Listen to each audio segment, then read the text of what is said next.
Greetings, kids everywhere, and welcome to Crazy Dave's Kids Show. This is Crazy Dave. With me, as always, is my dedicated co-host, Goofy Gilbert. Goofy Gil, how are you doing today? Well, I'm doing great today, Crazy Dave, because today is one of our favorite shows. It is. Why I'm saying that is because Dr. Pete from Blind Children's Hospital is with us today. Dr. Pete, how are you doing today? Oh, just great. You're not going to do... Good to see you guys. Oh, good to see you. We're not going to do like an on-air physical or anything like that. No. I heard sometimes that can go pretty crazy. That's right. We don't have to have any disclaimers about it. Okay, good.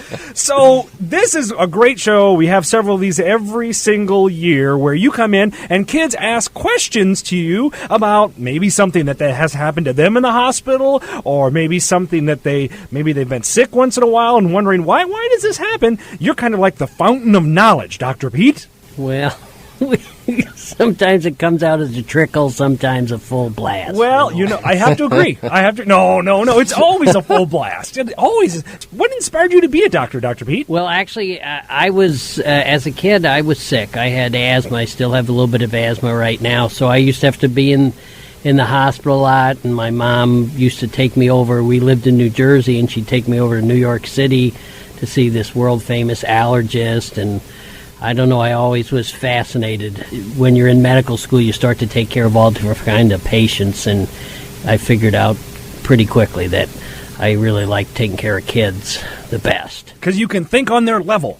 Well, that's part of it. And, I always say about kids is, even if they could be really, really sick, once you start to get them better and they start to feel better, they kind of usually always bounce back to their old self. And you can't say that with adults all the time. But Dr. Pete, you can't even probably believe that we actually have callers from all over the world that listen to the show. Well, at first I found it hard to believe, but I actually have talked to them once or twice. So that's right. We actually just set those up. They're actually just next door, down in the journalism lab, and it's some of the acting students, okay? No, I'm serious. We do have calls from around the world, and I think we've got one from out of state, Goofy Gilbert. That's right. We have our good friend Noah. Noah, how are you doing today? Good. Hey, Noah, can you say hi to Dr. Pete? Hi, Dr. Pete. Hi, Noah. How are you? Good. Good. Now, how old are you, Noah? 7. That's what I kind of thought. You sound like you're 7. And where are you calling from? Monmouth, Illinois. Illinois, exactly. Illinois, wow. Can you, all the way from Illinois, Dr. Pete. Super fan here. Noah is a super fan. And I bet you might have a question or two for Dr. Pete today, Noah. Yes. Okay, go ahead, shoot. Well, not really. Not in the studio, Dr. Pete. I do think the glass is all bulletproof in here for our safety. So what's your question, Noah? How many people do you have to work with a day, Dr. Pete? Oh, that's a good question. We work with a bunch of people in our office. We have nurses and medical assistants and people that check patients in and that. And I usually see about, 25 to 30 kids a day. That's a lot, Dr. Pete. That is. That's what I tell the bosses, but they don't seem to care. Now, I bet it probably then is a great reminder to grown-ups out there, even though it's tough to be a grown-up. We know, Goofy Gilbert, right? Woo! It's probably a big reminder, get to your appointments on time, okay? I know you don't want to say that, but I'll say it for you, because you probably get way behind if people get late. Yeah, well, we can at times, but I'd be lying if I said I was never late. So, we usually kind of work it both ways. And we understand, if they have 2 or 3 kids that they're bringing along, that can take time, and it usually takes longer than you think. Now, I'm kind of curious here, Dr. Pete. When families come in, to have checkups and stuff, do any of them bring pets or creatures with them? Good question. Good question. I think we have a no pet policy, at least as far as live ones. If they're stuffed, they can come along. Okay, now remember, kids, he said no pet policy. He said nothing about a no creature policy, okay? So I guess, hey, perfect.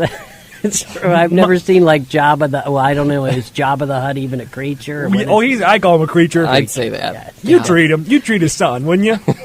Jabba Jr.? Jabba Jr.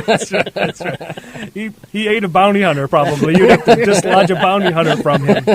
Yeah, Jabba, boy. But and you do treat anybody that comes to the hospital, right? Well, yeah. I mean, kid-wise, we don't treat adults. In our part of the hospital, we don't treat adults. The other parts treat adults. Now, have you ever had somebody dress up as a kid and you're like, listen, you got a mustache.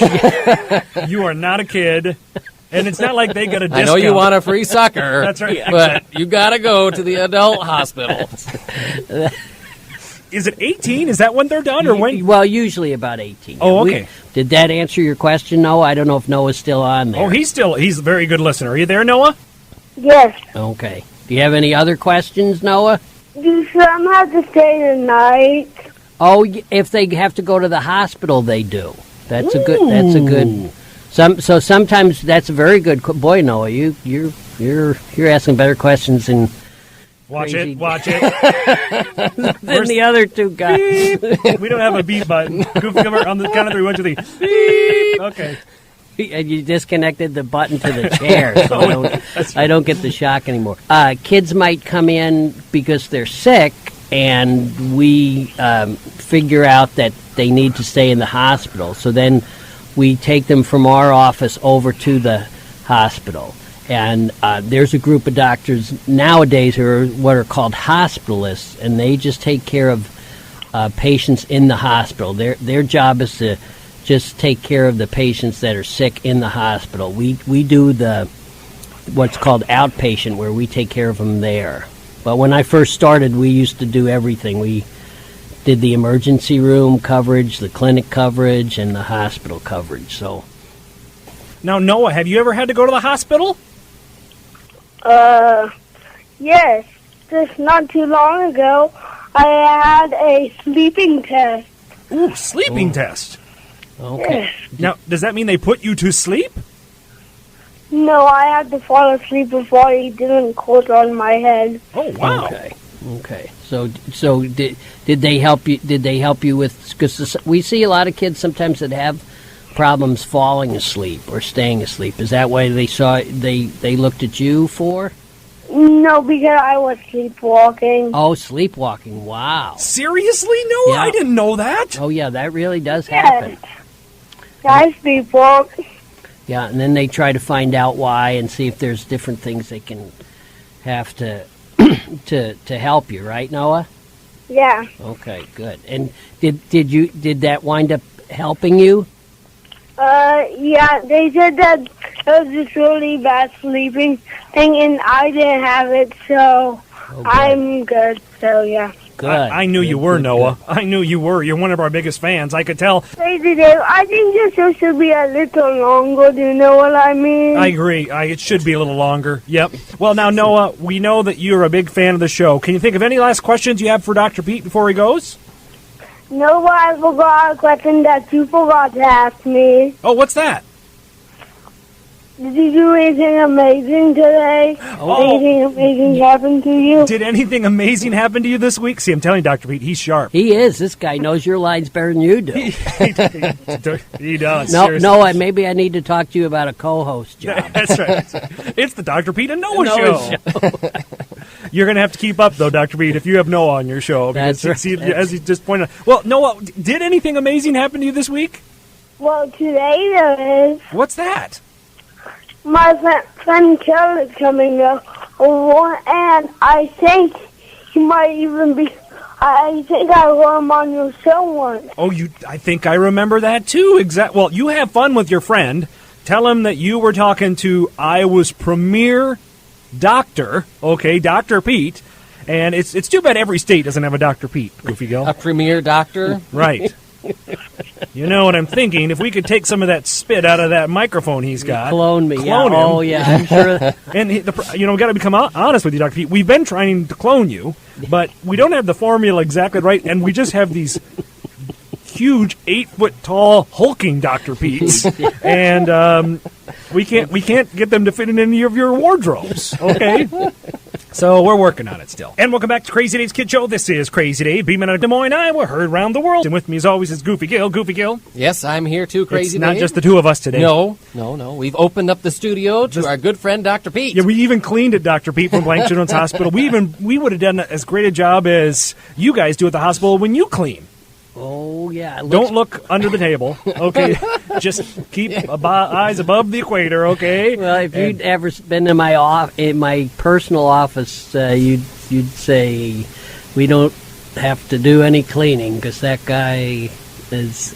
I still have a whatchamacallit, poinsettia there from 15 years ago that's still alive. Goofy Gilbert, we got Elizabeth on the Yep, line. I think she's on the line. Elizabeth, are you there? Yes, How are you doing today, Elizabeth? good. Did anything exciting happen to you this week or amazing? Well, I'm doing a research on Maine Coon. Mancoon? What? It's a cat that is super large. Whoa. I've never heard of this. Watch out for the deadly Mancoon. Dr. And Pete it's versus... domestic. It's a domesticated. So is Dr. Pete.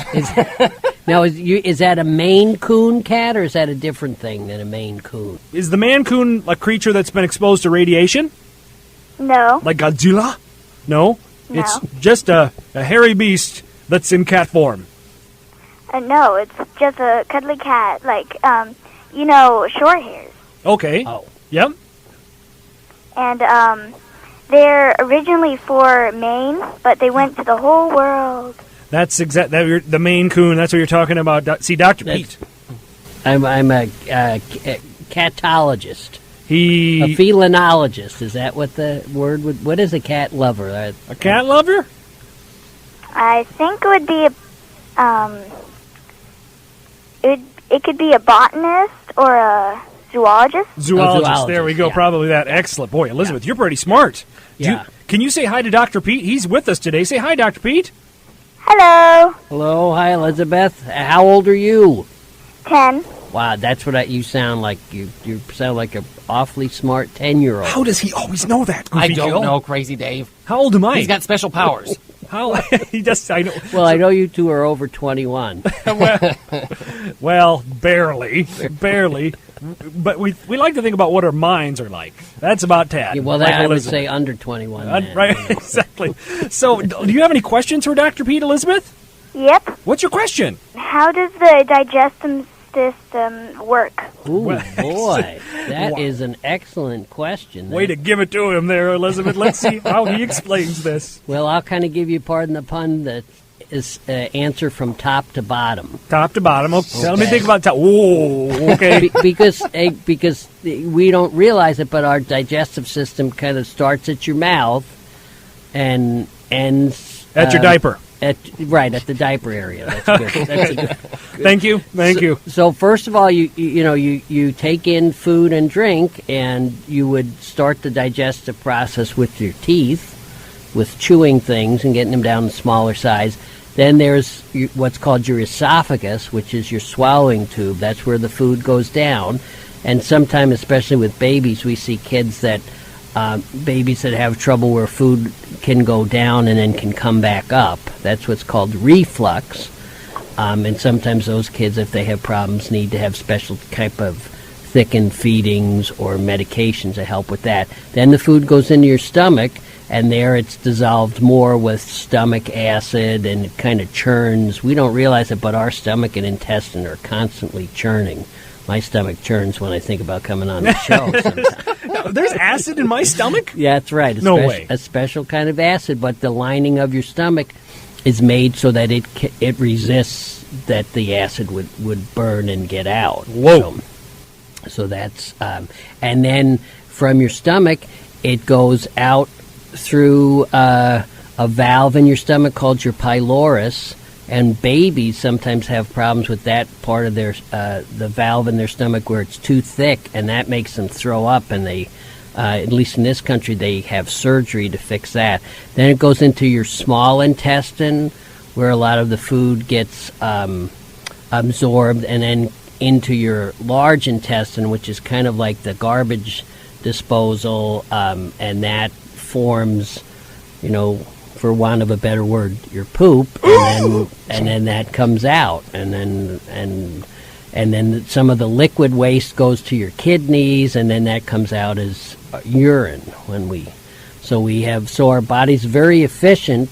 It takes things in, takes the good parts out, and then tries to get rid of the waste. And that's one of the reasons, too, why we encourage kids to eat fiber, like in fruits and vegetables. Now, when you get sick, people bring them to the hospital sometimes when they have the stomach flu? Yeah, because sometimes they can get dehydrated where you can't keep liquids down and you throw up so much, or you lose a lot with that diarrhea stuff, that they have to come in and maybe get an IV to rest the stomach and get some fluids. Now, have you ever had somebody throw up in your room, in your operating room? Yes. Have you ever had somebody throw up on you? Oh, yes. In fact, just a week or two ago it did. So. Threw up on you? Yeah.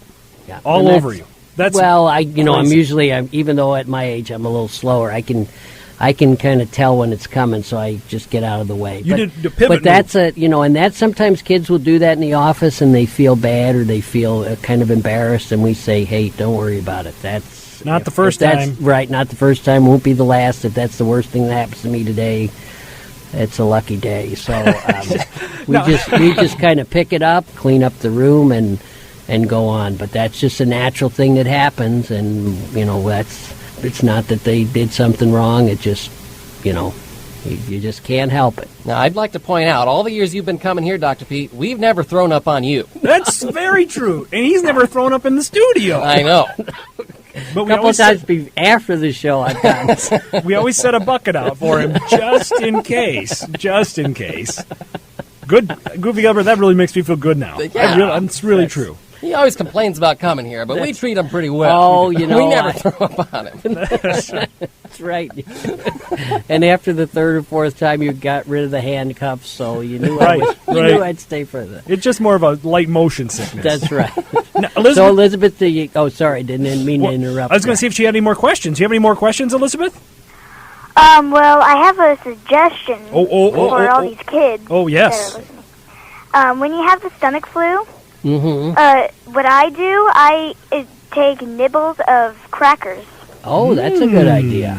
That's a good idea. Now, do you know what you call a specialist that takes care of the stomach and the intestinal tract? Do you know what that specialist is called, Elizabeth? No. It's called the gastroenterologist. Really? Yes. We have a specialist for almost every part of the body, but sounds to me like you could be a future gastroenterologist. Do you think you want to go into medicine or that? I don't know. Okay, well, I'd keep that thought in mind, because you sound like you could be a good physician. What if she could? Well, she could treat the Maine coon cats too. Yes, that would be like a feline gastroenterologist. Whoa, or a veterinary that's a super specialist. Yeah. Well, like up in Ames, at Iowa State at the veterinary school, they have all different specialists for animals. We've actually had to bring some of our dogs up there, and two of our basset hounds had to have surgery, spine surgery up there. Really? Yep. On a dog? On a dog, too. Now, can you... Okay, let's say we're in the woods, okay? Just the three of us camping. We got a lot... That's going to happen. Sounds fun. All right? And we just so happen... We have a lot bring the marshmallows. We have a lot of pets with us, okay? And one of our pets comes down with something. Can you treat the pet as well as you could treat a kid? Well, no, I don't... I mean... I don't, if they had an ear infection or something, and I could look in there, I might.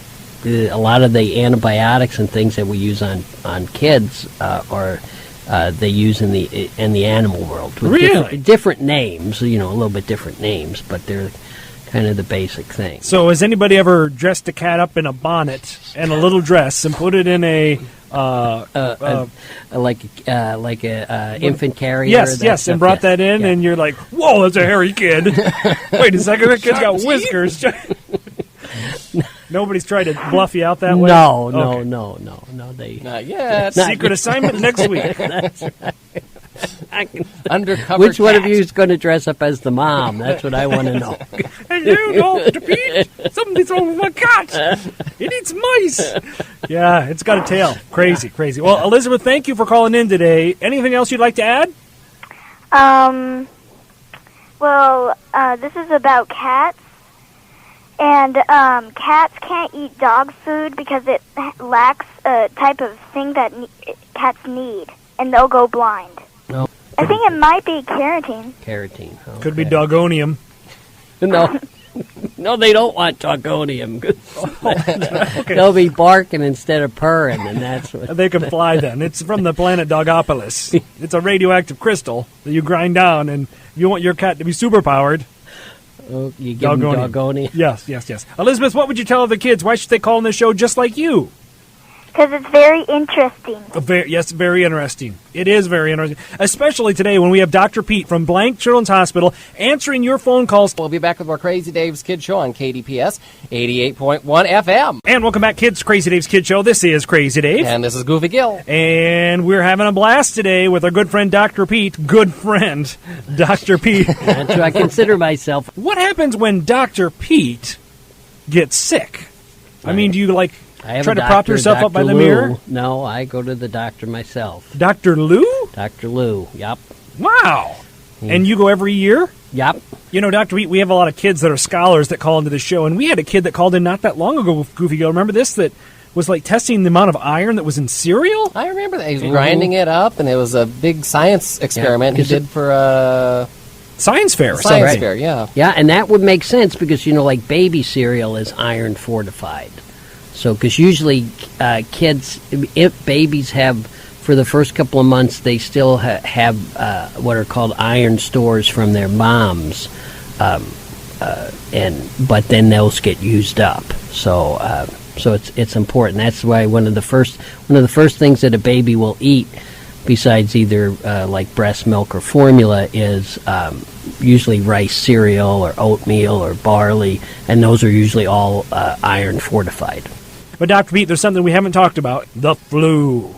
About this time of the year, we'd be at the end of what's called the seasonal flu, and we've not seen much of that this year. And I think kids have really helped by, staying active, staying healthy, good hand washing. I tell you, it seems like everybody really got on the bandwagon with good hand washing and, coughing into your elbow or whatever to cut down on the spread. So we were really lucky. Now, what, Dr. Pete, is this RHF or what is it? RSV? Yeah, what is that? RSV stands for respiratory syncytial virus, and that comes around every year. Usually in our part of the world or part of the country, it's usually in the late fall and winter, where a lot of kids have had to be in the hospital, and some kids have even had to be on respirators to help them with their breathing and that. And it's a wintertime virus, and we see it every year. If kids get good rest, good nutrition, increase their activity slowly, and make sure they're being safe, those are things that can try to prevent injuries. But it's just human nature. Kids want to get outside, parents want to get outside, and I think the big thing is to just have them be safe no matter what they're doing out there. Now, I know a lot of kids will be out playing, and they're going to fall down and get scrapes and things like that. Right. Walk me through a scrape, Dr. Pete. Now, if someone gets a scrape, do they automatically come to see you, or can they treat that at home? No, most of them can be treated at home. Good soap and water to clean out the wound. That hurts, though, Dr. Pete. Well, it can hurt. You got scraped up, man. Are you not listening? I got scraped. It can hurt a little bit. Soap and water? Seriously? Soap and water can help to keep it covered with a bandage if it needs it. Maybe some antibiotic ointment, like what's called Neosporin or bacitracin, triple antibiotic ointment can help. But most of those, they'll keep going on and they'll do fine. And in the beginning, a lot of times kids are upset and they're crying, but once they get calmed down, then they're usually back out before you know it. So now, with all the scrapes and things like that, are scrapes the same as strains? No, they're not. No. Strain is like if you pull a muscle or you hurt a muscle. There's strains and sprains, not like planes and trains. And brains. Yeah, and brains. Mains. But I think that'd be a good point. Use your brains, don't get your sprains. Oh. So in other words, be careful out there. Be careful out there. And when you get a sprain, do you have to go to the doctor then? No, again, not necessarily. If it swells up, a lot of times parents will be smart and they'll have them rest. Number one, there's a thing called RICE, rest, ice, compression, and elevation. Some good ideas: you could use a bag of frozen vegetables from your freezer as a great ice pack. Peas especially are good because they're kind of moldable. In our daughter's Claire's school, a lot of times they have a sponge with water that they put in a little baggie and put that in the refrigerator. That makes a great ice pack. Or just putting ice, ice cubes in a baggie. That's another good way to do it. But I thought Dr. Pete was going to say at Claire's school, if you get an injury on the playground, they're like, all right, go down to the cafeteria and Get see Betty. get a bag of peas. That's right. Just lay down on the table. That's right. This is Crazy Dave, beaming out of Des Moines, Iowa, heard around the world. Goofy Gilbert with me as always. That's right. And on the phone line. Whoa. On the phone line. This is pretty important. Phone call. We have our secret agent, Mike. Dr. Pete, it's a pleasure talking to you. So, Secret Agent Mike, we know you get around. You're a kid at heart. You know all the adventures there are to be having in the city of Des Moines. I bet you probably have a great medical question for Dr. Pete. Absolutely. And I know a lot of kids do it. They think it's pretty cool, and I catch myself doing it. I just want to know how bad it is, when you pop your knuckles. Oh. Yeah, is it really bad for you? Does it cause something in the future, if I keep doing it too often? Well, thank goodness I thought of a couple of things you could have asked. So this is the most family friendly. I've heard where it can hurt your joints later on in life, but I don't know that it really does. I think it just has to do with the way our joints, what we call articulate, and sometimes people will make those sounds and they'll pop and loosen them up. So I don't honestly, think that it's a terrible, terrible thing. A lot of times parents just say, don't do that, because it's annoying. It's sort of like, swallowing. I remember my parents telling me that. That's right. Goofy Gilbert, who do we have on the line? We have Desiree. Desiree, how are you doing today? All right. Desiree, can you first of all, say hi to the great man, Dr. Pete. Tell him hello. Hi, Dr. Pete. Hi, Desiree. Do you have a question for him? Yeah. What's your question? Yesterday I fell out of this tree. Okay. Mm-hmm. Yeah, like my knee, and so I fell out. And what if one side hurts and the other side don't? What does that mean?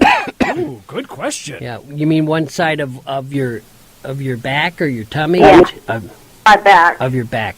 Yeah, that could mean a bunch of things. That's probably one of those things where is it hurt more today than it did yesterday?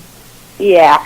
Yeah, that might be something where you may need to get looked at, because you could have just bruised a muscle, but there's a lot of things in your back. There's your spine, and you have different muscles. You have your kidneys back there, which are very important. So you might not be a bad idea to get looked at to make sure that you didn't hurt anything badly. Sometimes in a case like that, we may or may not do X-rays. We may actually have you give us some urine to see if there's any blood in your urine and that. So that's that would probably be my advice. How high did you fall from the tree? About 2-3 feet. Yeah, and that could even just a small fall like that. You could get hurt. So that'd probably be what I would suggest. And I would also find the squirrel that pushed you out of that tree, and I would either send him to detention or to his room. Because you never know. That squirrel thinks he can get away with that once, Dr. Pete. I don't trust him. Now, Desiree, how old are you? 14. Okay, I was thinking you were probably like 13 or 14, because you sound like you know what you're talking about. I've had kids fall out of trees and break arms or that, and most times it's not real bad injuries, but that'd be what I would recommend. Did you ever have to treat anybody for a squirrel bite? You know, I may have. I mean, we see other kind of animal bites. You know, sometimes kids will find little mice and get bit, or raccoon bites. Seriously? Yeah, I see. Well, a lot of the most common bites we see besides bites from other kids are dog or cat bites, and they can really be a problem sometimes. Dog and cat bites. Well, And sometimes kids have, you know, like pet hamsters or gerbils or guinea pigs, and occasionally you see those Barracuda. type of.